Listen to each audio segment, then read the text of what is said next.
Welcome to Maya's kitchen. இன்னைக்கு இன்ஸ்டண்ட்டாக கடையில் கிடைக்கக்கூடிய பேக்கெட்டில் உள்ள அரிசி மாவை வச்சு சூப்பரான ஒரு முறுக்கு எப்படி செய்யலாம்னு செஞ்சு காமிக்க போகிறேன். இந்த முறுக்கு பார்த்திங்கன்னா ரொம்ப ஈஸியாக பண்ணிடலாம். அதே நேரத்தில் டேஸ்ட் ரொம்ப சூப்பராக இருக்கும். மொறுன்னு அதே நேரத்தில் எண்ணெய் எதுவுமே குடிக்காமல் ரொம்ப டேஸ்டியாக இருக்கும். வாங்க எப்படி செய்யலான்னு பார்க்கலாம்.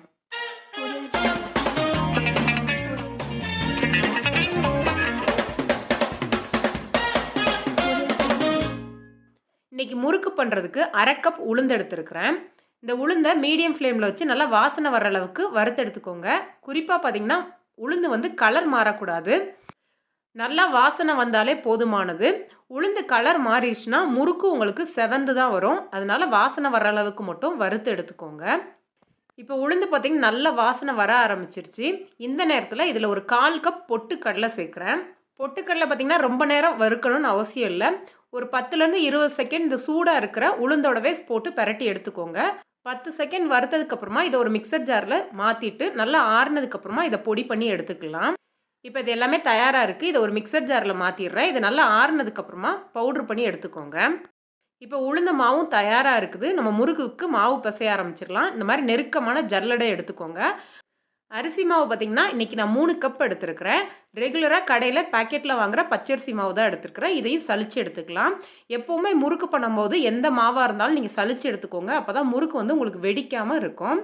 இப்போ இது எல்லாத்தையுமே சலிச்சு எடுத்ததுக்கப்புறம் பார்த்திங்கன்னா இதில் இந்த அளவுக்கு கப்பி இருக்குது. இது தேவையில்லை. அடுத்து இதே ஜல்லடையிலே நம்ம உளுந்த மாவையும் போட்டு சலிச்சு எடுத்துக்கலாம். நம்ம மிக்சியில் போட்டு அரைச்சி வச்சுருக்கோம் பார்த்திங்களா, அந்த உளுந்த மாவையும் நான் இதில் சேர்த்து சலிச்சு எடுத்துக்கிறேன்.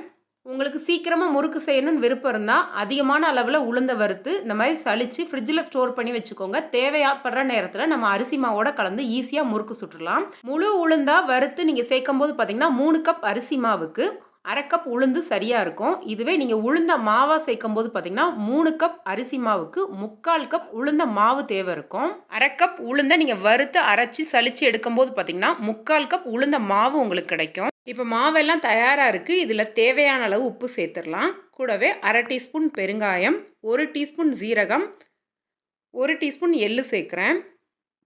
இது எல்லாமே நல்லா கலந்து எடுத்துக்கோங்க. உங்களுக்கு ஜீரகம் மட்டும் சேர்க்கணுன்னா கூட ஜீரகம் மட்டும் சேர்த்துக்கலாம். இல்லை எள்ளு மட்டும் சேர்க்க விருப்பம் இருந்தால் கூட எள்ளு மட்டும் சேர்த்துக்கலாம். இப்போ இது எல்லாம் நல்லா கலந்து எடுத்ததுக்கப்புறமா இதில் நல்லா சூடாக இருக்க எண்ணெய் பார்த்திங்கன்னா 2 டேபிள் ஸ்பூன் சேர்க்கணும்.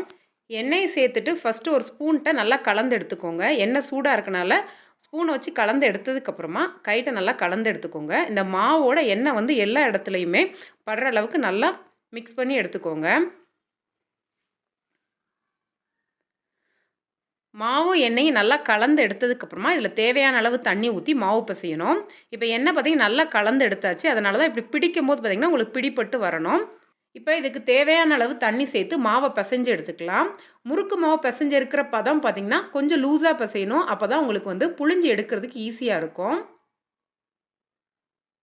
இப்போ மாவு எல்லாமே கிட்டத்தட்ட தயாராகிடுச்சு. இது எல்லாத்தையுமே சேர்த்து பிசைஞ்சு எடுத்திங்கன்னா உங்களுக்கு முறுக்கு மாவு தயாராகிடும்.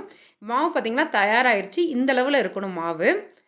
மாவை இந்த அளவுக்கு பிசைஞ்சு எடுத்துக்கிட்டிங்கன்னா முறுக்கு புழிஞ்சு எடுக்கிறதுக்கு ஈஸியாக இருக்கும்.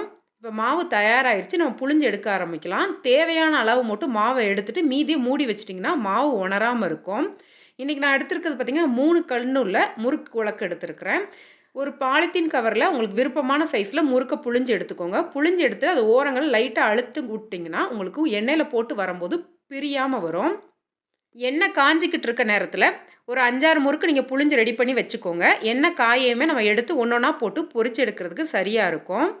முறுக்கு புளியும் போது அதோட ஓரங்களை லைட்டாக அழுத்தி விட்டுருங்க. அப்போ தான் உங்களுக்கு வந்து முறுக்கு வந்து எண்ணெயில் போடும்போது பிரியாமல் இருக்கும். இப்போ முறுக்கு எல்லாமே புழிஞ்சு தயாராக இருக்குது. இதை எடுத்து ஒன்றா எண்ணெயில் போட ஆரம்பிச்சிடலாம். இது எடுக்கிறது ரொம்ப ஈஸியாக இருக்கும். பாலித்தீன் கவர்னால லைட்டாக ஓரத்தில் இப்படி தூக்கி எடுத்திங்கனாலே உங்களுக்கு கையில் வந்துடும். எண்ணெய் இங்கே தயாராக காஞ்சிக்கிட்டு இருக்குது. எண்ணெயில் நீங்கள் மெதுவாக ஒன்றா போட்டு எடுத்துக்கலாம். நீங்கள் எடுத்துருக்க பாத்திரத்தோட அளவுக்கு ஏற்ற மாதிரி முறுக்கை போட்டு எண்ணெயில் போட்டு பொரிய விட்டு எடுத்துக்கோங்க. எண்ணெயில் போடையுமே முறுக்கை திருப்பி விடக்கூடாது. கொஞ்சம் நேரம் ஆனதுக்கப்புறமா இந்த மாதிரி திருப்பி விட்டுக்கோங்க. அதே மாதிரி முறுக்கு அடிக்குறுக்கா எண்ணெயிலேருந்து திருப்பி விடக்கூடாது. ஒரு வாட்டி இல்லாட்டா 2 வாட்டி திருப்பி விட்டாலே போதுமானது. அதே மாதிரி முறுக்கு சுட்டு எடுக்கிறதுக்கு அகலமான பாத்திரமாக எடுத்துக்கோங்க. அப்போ தான் முறுக்கு புழிஞ்சு எடுத்து சுட்டு எடுக்கிறதுக்கு ஈஸியாக இருக்கும். எண்ணெயோட அளவும் பார்த்திங்கன்னா நல்லா முறுக்கு முங்கி வேகிற அளவுக்கு எண்ணெயோட அளவும் ஊற்றி எடுத்துக்கோங்க. அப்போ தான் முறுக்கு உங்களுக்கு எல்லா பக்கமும் ஒன்று போல் வந்து மொறுன்னு கிடைக்கும். இப்போ முறுக்கு எல்லாமே நல்லா ரெடி ஆயிருச்சு. எண்ணெயோட சலசலப்பும் நல்லா அடங்கிருச்சு. இப்போ எண்ணெயிலேருந்து எண்ணெயை வடிய வச்சு முறுக்க வெளியே எடுத்துடலாம். சூப்பரான ரொம்பவே டேஸ்டியான பாக்கெட் மாவில் செய்யக்கூடிய முறுக்கு தயாராகிருச்சு. எல்லா முறுக்கையும் நல்லா எண்ணெயை வடிய வச்சு எடுத்து வச்சுக்கோங்க. இதே முறுக்கை நீங்கள் தேங்காய் எண்ணெயில் சுட்டு வச்சிங்கன்னா 1 மாதம் ஆனாலும் உங்களுக்கு டேஸ்ட் ரொம்ப நல்லாயிருக்கும். எண்ணெய் சக்கு வாடையே வராது. பொதுவாக தேங்காய் எண்ணெயில் முறுக்கு சுட்டு பாருங்கள், டேஸ்ட் ரொம்ப நல்லாயிருக்கும்.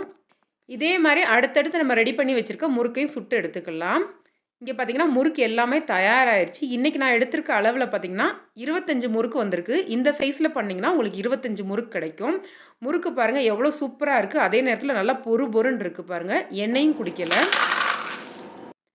இந்த ரெசிபி உங்களுக்கு பிடிச்சிருந்துச்சுன்னா லைக் பண்ணுங்கள், ஷேர் பண்ணுங்கள், மாயாஸ் கிச்சனுக்கு சப்ஸ்கிரைப் பண்ணுங்கள். கூடவே இருக்க பெல் ஐக்கானை கிளிக் பண்ணுங்கள். ரெகுலராக அப்டேட் கிடைக்கும். நன்றி, வணக்கம்.